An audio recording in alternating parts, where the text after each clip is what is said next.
da volim crno-bele, ponosno kažem svima,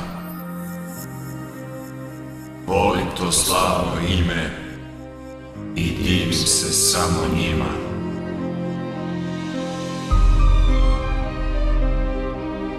Na svetu ništa veće ne može da postoji nego što je naša ljubav prema crno-beloj boji.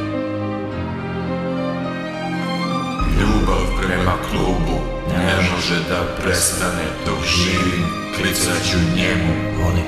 Volim te, partizane.